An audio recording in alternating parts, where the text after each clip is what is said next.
Hello everyone, कैसे हैं आप? I hope you all are doing great. Competency enhancement programme 2025-26 में आज आपका प्रैक्टिस टेस्ट नंबर 2 और लास्ट टेस्ट वो हो चुका है। मुझे होप है कि जितनी प्रैक्टिस शीट हम लोग पहले कर चुके हैं उनके बेस के ऊपर आपका प्रैक्टिस टेस्ट 2 जो है वो बहुत बढ़िया गया होगा। चलिए मैं फिर भी आपको उसके क्वेश्चन जो है वो माइन्यूटली हम लोग कर लेते हैं ताकि आप अपने आंसर्स चेक कर पाएं।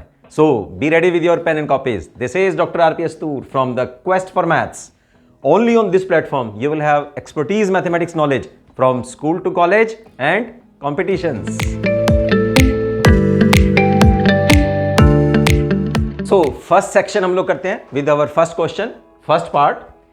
If this first question is from your complex number, if you have 1 by 2 iota minus 3 under root by 2 is equal to cos theta plus iota sin theta, then theta is out of these 4 values, क्या value उसकी रहेगी? हाँ, हम लोग compare कर लेते हैं, real और इमेजिनरी पार्ट्स हम लोग कंपेयर करते हैं। तो रियल पार्ट की वैल्यू यहाँ आएगी cos theta is minus 3 under root by 2, right. और साइन थीटा की जो वैल्यू है imaginary part that is half. अब आप ये देखिए कि साइन थीटा पॉजिटिव है और cos थीटा नेगेटिव है।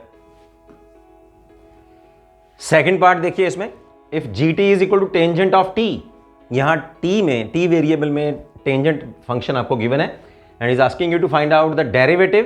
पहले आप इसका डेरिवेटिव निकालिए और उसके बाद आप डेरिवेटिव की वैल्यू पाई बाय 3 यानी कि 60 डिग्री पे फिर आप वैल्यू कैलकुलेट कीजिए। तो सबसे पहले देख लेते हैं हम लोग इसका डेरिवेटिव क्या होगा। टेंजेंट टी का डेरिवेटिव जो होता है that is secant square T, right. ये हमें डायरेक्ट फॉर्मूला हम लोग अप्लाई कर रहे हैं। जैसे कि डेरिवेटिव वाले चैप्टर में मैं आपको बता चुका हूं कि हम लोग टेंजेंट टी जो 6 रेशोज के डेरिवेटिव हम लोगों ने फाइंड आउट किए थे, मैंने आपको माइन्यूटली उसमें एक्सप्लेन भी किया है। तो टेंजेंट टी का आप डायरेक्ट डेरिवेटिव ले लीजिए that is secant square T. अब इसमें आप लोग वैल्यू पुट कीजिए, जो वैल्यू जिस वैल्यू पे वो आपको आंसर निकालने को बोल रहा है। तो 60 पे देखते हैं हम लोग, सीकेंट स्क्वायर पाई बाय 3। देखिए कॉस 60 जो होता है वो होता है हाफ, सीकेंट हो जाएगा 2 और 2 का स्क्वायर करेंगे तो ये आ जाएगा 4। So C part is the right answer. Third part देखते हैं, range of the function f x is equal to 2 plus absolute value function हमें गिवन है। थर्ड पार्ट में f x is 2 plus x under root, वो कह रहा है इसकी रेंज क्या होएगी।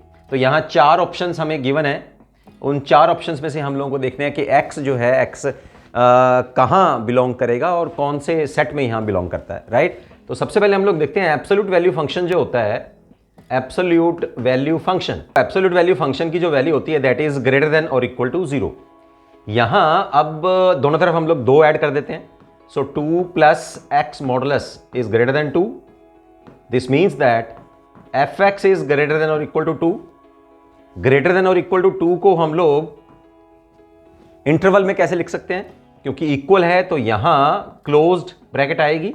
ग्रेटर देन 2 का मतलब है 2 से आगे सारे रियल नंबर्स, आगे means up to infinity and a simple bracket, right. अब इसको अगर सेट फॉर्म में आपको लिखना है तो एफ एक्स इसमें से कहां बिलोंग करेगा, इसको हम लोग ऐसे भी लिख सकते हैं that is set of all real numbers, x is a real number such that x will be greater than और इक्वल टू 2, ऐसा भी लिख सकते हैं, राइट।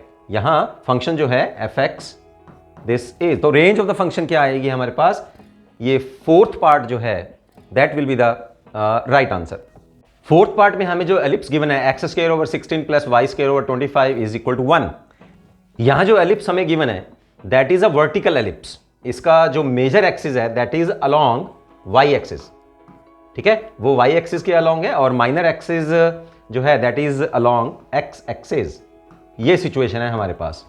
तो इस एलिप्स की जो स्टैंडर्ड फॉर्म हमारे पास होती है that is x square over b square y square over a square is equal to 1।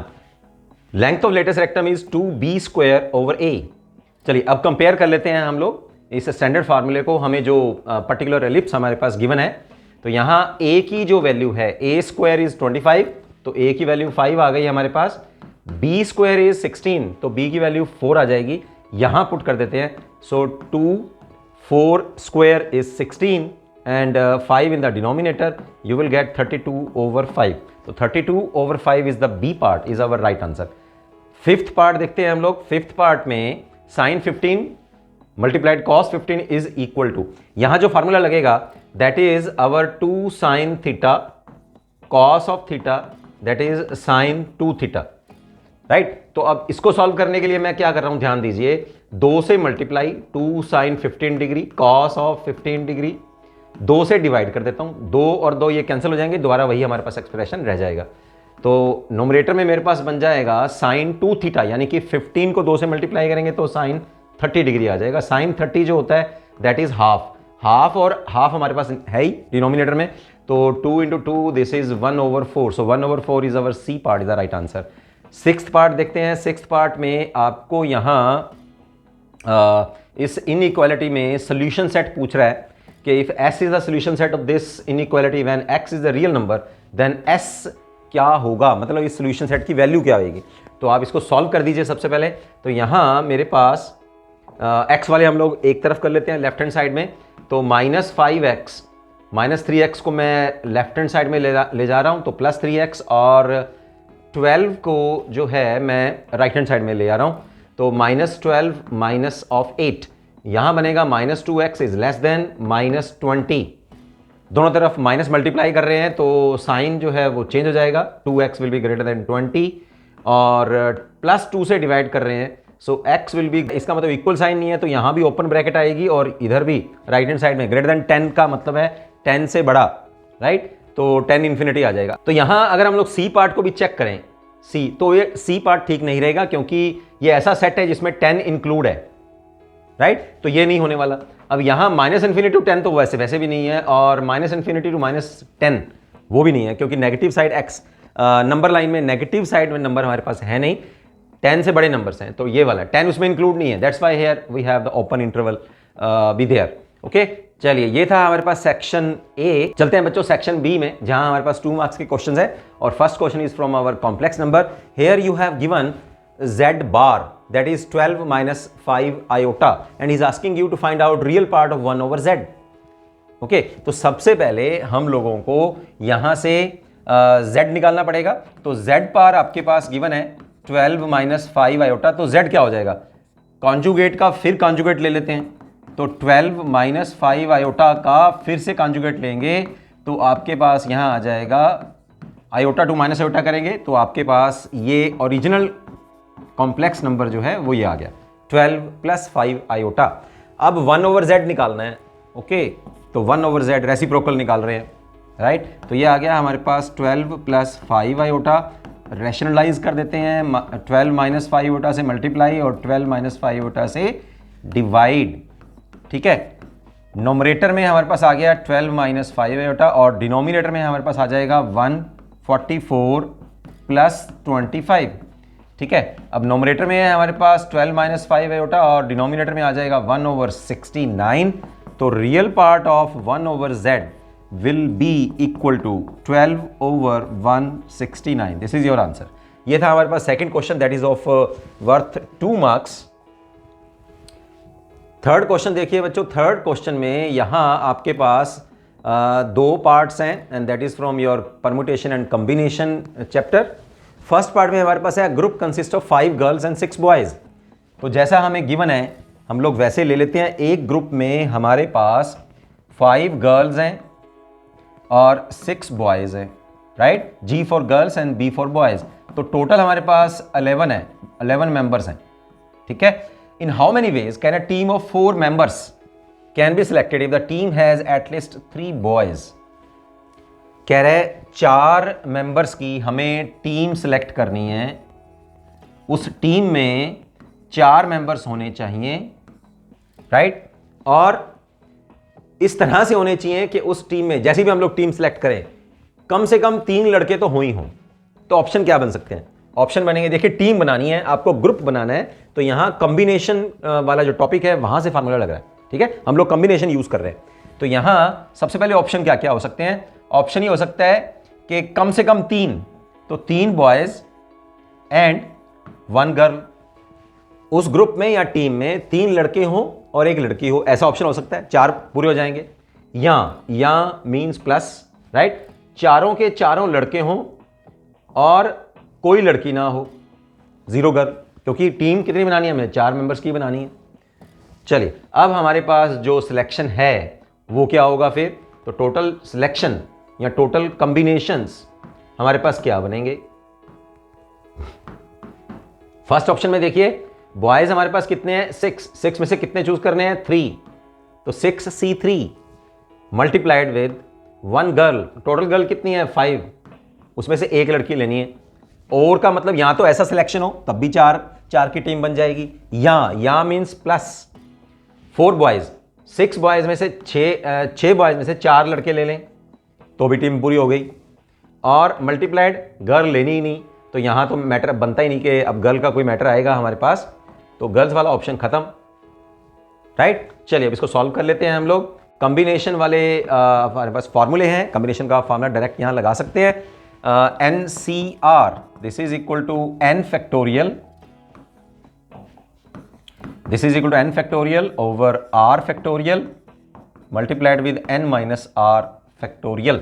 तो मैं डायरेक्ट यहां इसको एक्सपैंड कर रहा हूं, 6 5 4 over 3 2 1 multiplied with 5 plus 6 5 4 3 divided by 4 3 2 1। ये मैंने कैसे एक्सपेंड किया, इसके लिए आप अगर डिटेल में समझना चाह रहे हैं तो मेरे चैनल पर ये चैप्टर एज इट इज़ बहुत अच्छे से मैंने आपको बताया हुआ, एक्सप्लेन किया हुआ है। जिन जिन बच्चों ने इस मेरे क्वेस्ट फॉर चैनल से ये चैप्टर को किया है उनको ये चैप्टर पूरी तरह से और कंप्लीटली समझ में आ गया है। क्वेस्ट फॉर मैथ्स चैनल पर ये चैप्टर अवेलेबल है, आप जाइए वहाँ लिंक ओपन कीजिए और इस चैप्टर को अच्छे से कर लीजिए, आपको कॉम्बिनेशन वाला टॉपिक भी समझ में आ जाएगा। उसका जो शॉर्टकट मैंने आपको बता रखे हैं वो मैंने डिटेल में वहाँ बताए हुए हैं। चलिए अब इसको हम लोग सॉल्व करते हैं। 6 this will cancel with this, 20 5 100 आ जाएगा, और प्लस यहाँ आया हमारे पास 4 और 3 ये कैंसिल हो गया, 2 इधर से कैंसिल हो जाएगा, तो ये बना 15, और टोटल वेज हमारे पास आ जाएंगे 115 वेज हैं जिससे हम लोग 4 मेंबर की एक टीम बना सकते हैं। Out of 5 girls and 6 boys the team will create at least 3 boys, कम से कम 3 लड़के इसमें होने चाहिए। सेकंड पार्ट इसमें देखिए, अब आपके पास सेकंड पार्ट है हमारे पास, how many 4 digit numbers can be formed using the digits if the number is even and no digit is repeated. तो 4 डिजिट नंबर है हमारे पास, 4 डिजिट नंबर होने चाहिए, और नंबर्स ये जो गिवन है हमारे पास टोटल है 6, राइट। उसमें से इवन नंबर्स कितने हैं, 2 4 और 6। अब अगर एक 4 डिजिट वाला नंबर और वो भी इवन हो तो उसके लिए कंडीशन क्या होगी कि उसका जो यूनिट प्लेस है वो unit place must be filled with an even number, must be an even number. अब आप ध्यान दीजिए कि यूनिट प्लेस को भरने के, यूनिट प्लेस को फिल करने के हमारे पास कितने ऑप्शन है, 3 ऑप्शन है। यहाँ पे 2 आ सकता है, यहाँ 4 आ सकता है, यहाँ 6 आ सकता है। तो उन 3 वेज में हम लोग यूनिट प्लेस को फिल कर सकते हैं। आप यहाँ टोटल लिखेंगे, मैं तो आपको समझा रहा हूँ ताकि जल्दी जल्दी से मैं आपको इसका जो पेपर है उसका मैं आपको सोल्यूशन दे दूं, लेकिन मैंने डिटेल में आपको बताया हुआ कि किस तरह से आपने पहले लिखना है कि यूनिट प्लेस को फिल करने के 3 वेज हैं। चलो अब आगे आ जाओ।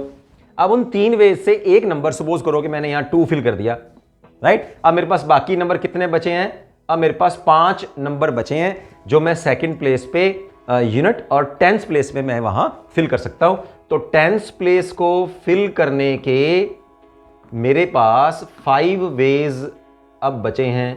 अब नंबर देखो रिपीट नहीं करना, नो डिजिट इज रिपीटेड, तो डिजिट जो है वो रिपीट नहीं करने हैं आपको। अब 5 नंबर बचे थे, 5 मैंने, अब 10th प्लेस में मेरे पास ऑप्शन आ गए, उसमें से मैंने 1 ले लिया। अब मेरे पास नंबर कितने बचे, 4।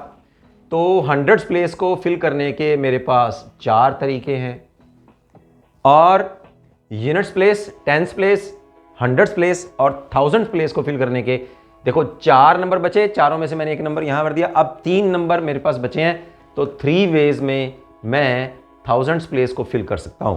तो टोटल नंबर ऑफ वेज मेरे पास आ जाएंगे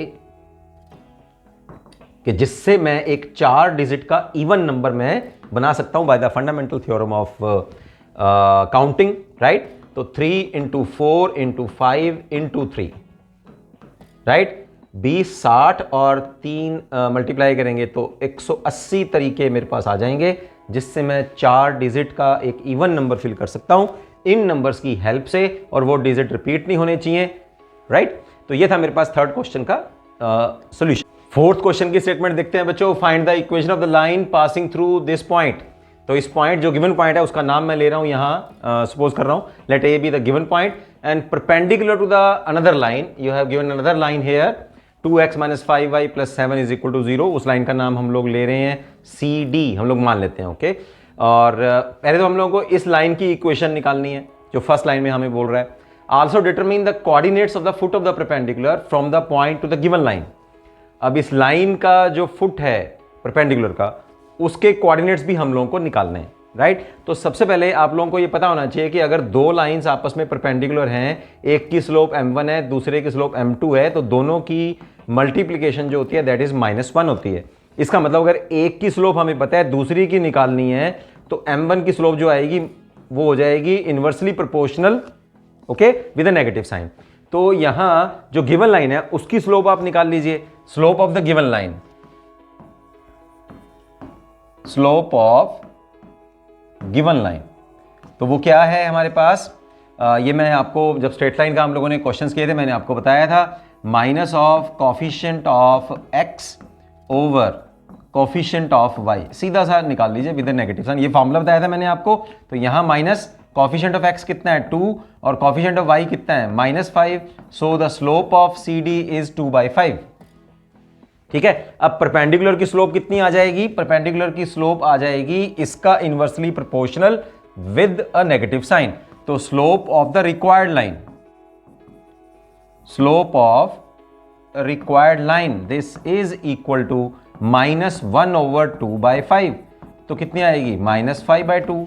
तो इसकी स्लोप हमारे पास क्या आ गई 5/2। स्लोप है, पॉइंट गिवन है जहां से लाइन पास कर रही है, तो equation of the required line क्या आएगी, equation of required line, formula कौन सा यूज करेंगे हम लोग, 1 point form, slope point form.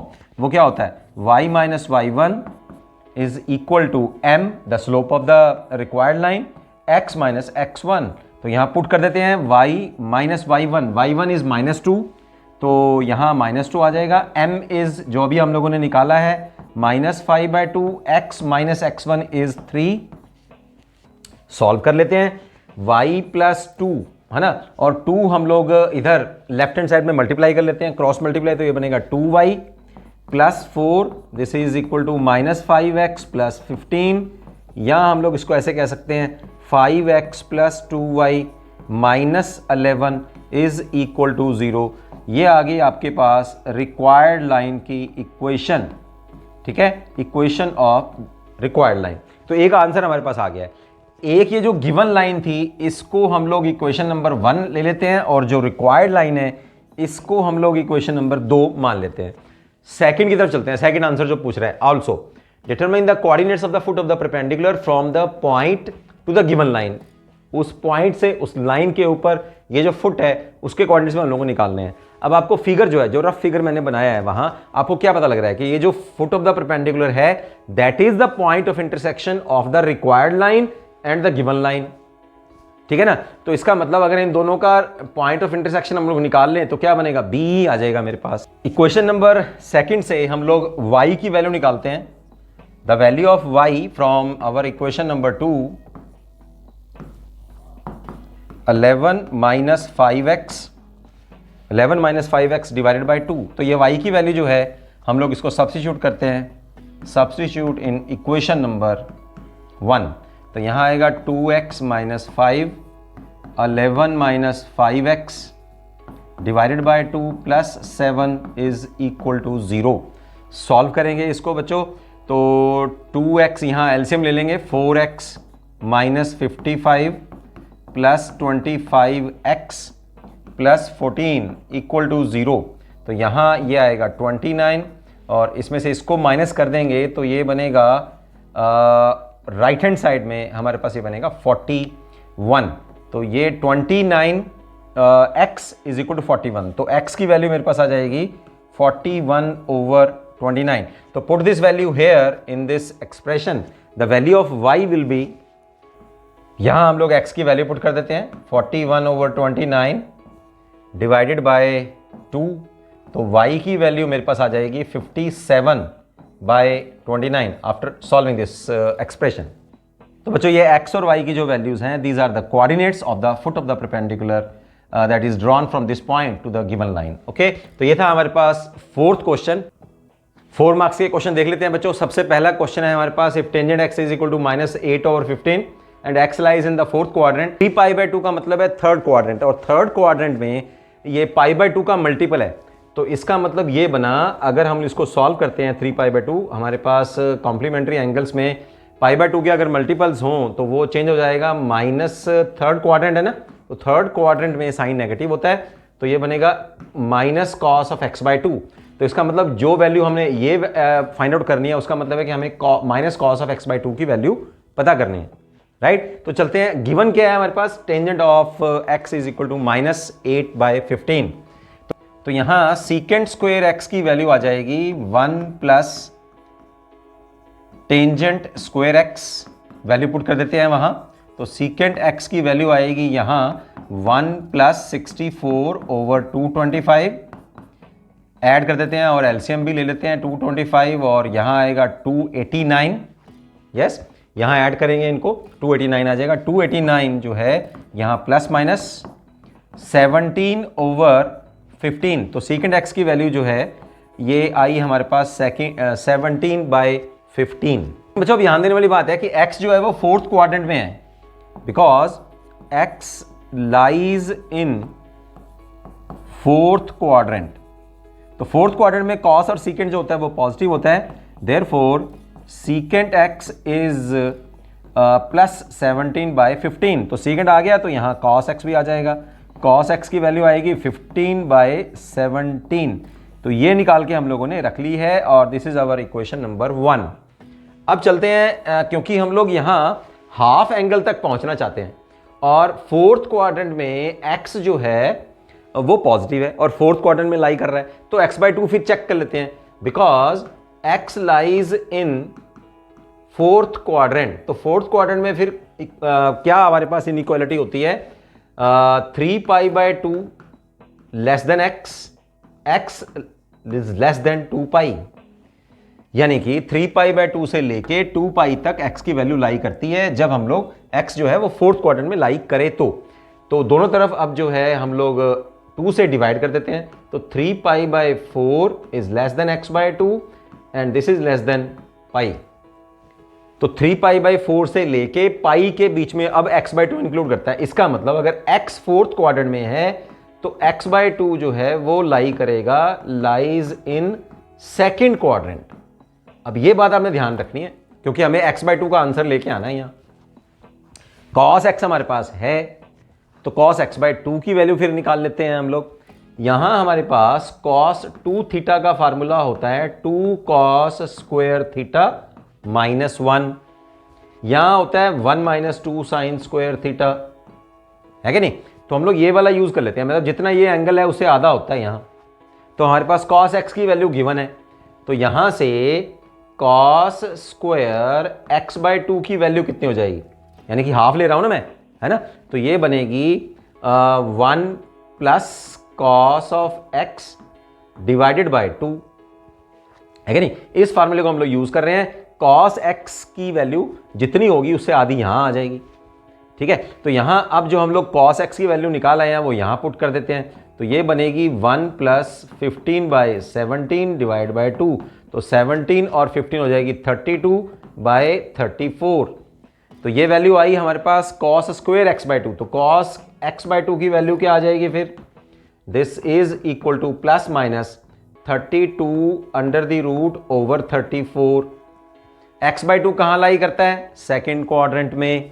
तो सेकेंड क्वाड्रेंट में cos जो होता है वो नेगेटिव होता है, ठीक है।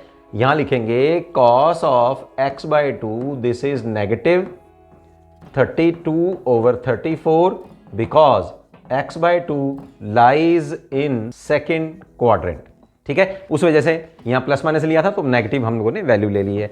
अब ये cos x/2 की वैल्यू आ गई, उसको हम लोग यहां पुट कर देते हैं, राइट।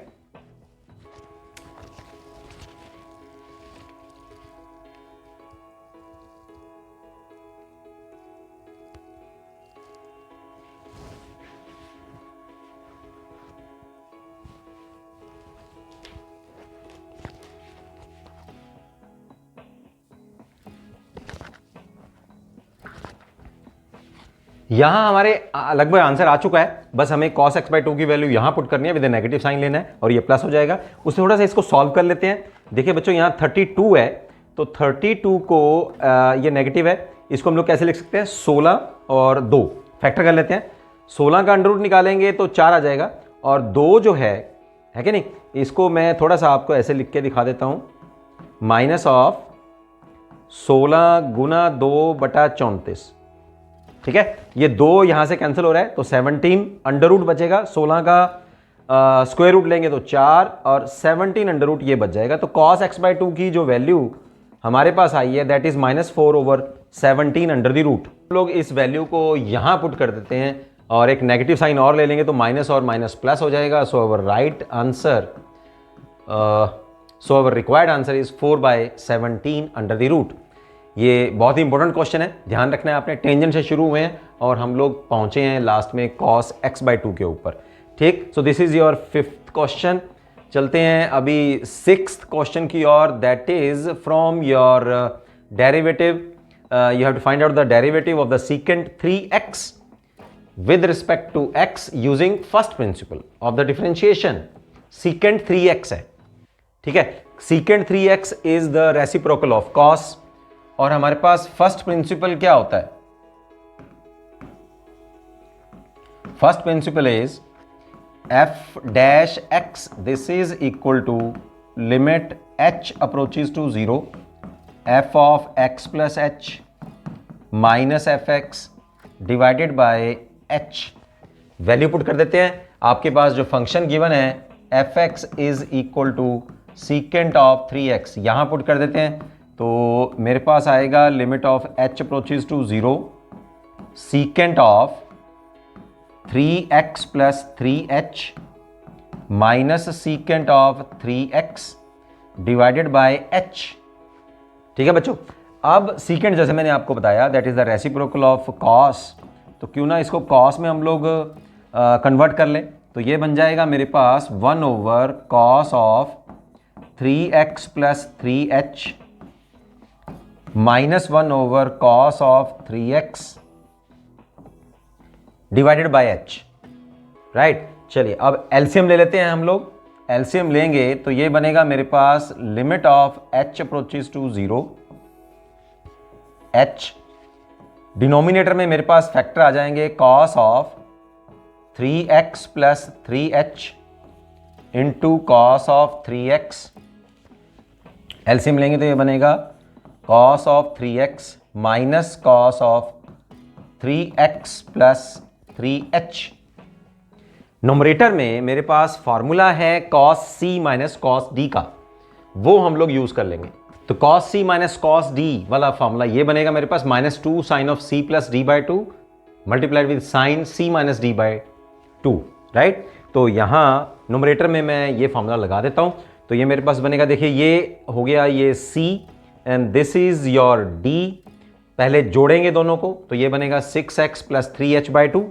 राइट, और -2 ये फार्मूले वाला, और sine of c minus d, तो 3x minus 3x will get cancelled और -3h बाई टू आ जाएगा।